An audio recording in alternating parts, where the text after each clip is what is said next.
भिवू नकोस, मी तुझ्या पाठीशी आहे.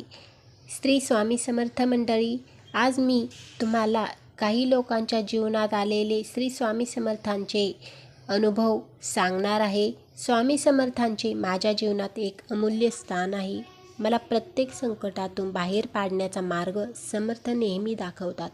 मला मोठ्यातले मोठ्या संकटात मी जेव्हा हतबल झाले तेव्हा त्यांचा मला भक्कम आधार जाणवला आहे. आणि स्वामी समर्थ नेहमी म्हणतात, भिवू नकोस, मी तुझ्या पाठीशी आहे. स्वामी तारी त्याला कोण मारी.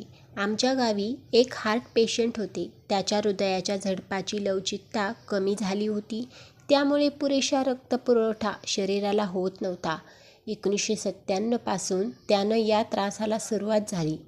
त्यांना तेव्हापासून औषधं चालूच होते, पण त्यांचा त्रास हळूहळू वाढत गेला.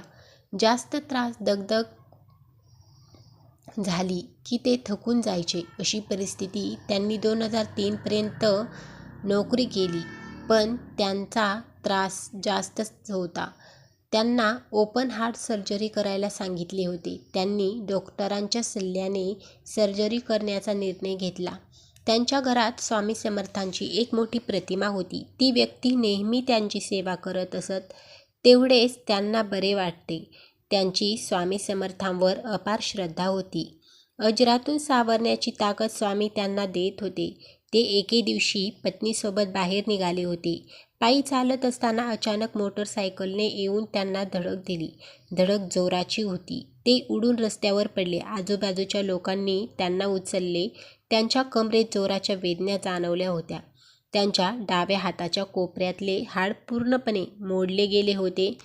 त्यांनी लोकांच्या सहाय्याने उभे राहण्याचा प्रयत्न केला, तर न उठता येईना.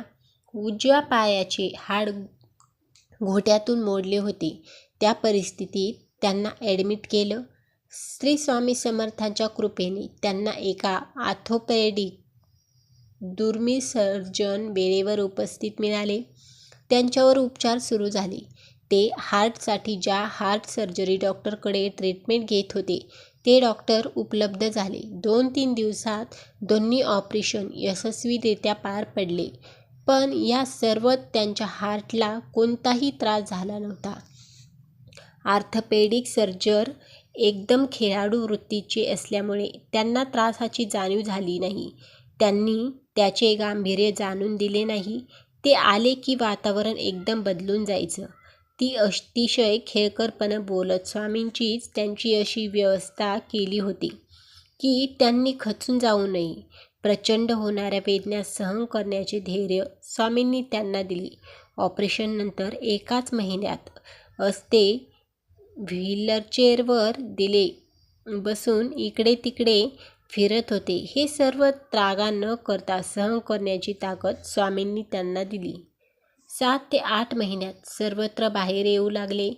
पण पुढील 2 महिने त्यांना हार्टचा त्रास होऊ लागला. 2 महिने तब्येत सुधारण्यासाठी घालविले होते. त्यांनी हार्ट सर्जरीचा प्लॅन केला. 4 पैकी 3 हृदयाच्या झडपा बदलावे लागणार होते. हार्ट सर्जन स्वतःच्या काळजीत होते. त्यांची देखभाल करत होते, कारण ऑपरेशननंतर 5 दिवस त्यांना कुणालाही भेटता येणार नव्हते. ते त्यांना धीर द्यायचे. तुला लवकर बरे व्हायचे आहे, मुलांच्या जबाबदाऱ्या पार पाडायच्या आहे, असे सांगून प्रोत्साहन द्यायचे. मनाला उभारी द्यायचे. त्यांच्या रूपाने स्वामीच येऊन पित्याची माया त्यांना देत होते. त्यांची तब्येत सुधारली आहे व या शरीरभोगातून ते बाहेर पडले आहेत. स्वामींनीच त्यांना तारले अशी त्यांची श्रद्धा आहे. स्वामींचं तारणहार आहेत. तुम्ही 1 पाऊल पुढे टाकले तर स्वामी 10 पावले पुढे नेतात. याचा पुरेपूर प्रत्यय त्यांना आलेला आहे. फक्त श्रद्धा अढळ पाहिजे. स्वामी समर्थ सर्व देवांचा अवतार आहे. माझ्या आयुष्यातले त्यांचे स्थान अटळ आहे. तुम्हाला तुमच्या जीवनात जर काही स्वामी समर्थांचे अनुभव आले असतील तर मला कमेंटमध्ये नक्की कळवा. मला स्टिकर द्यायला विसरू नका. सर्वांना श्री स्वामी समर्थ.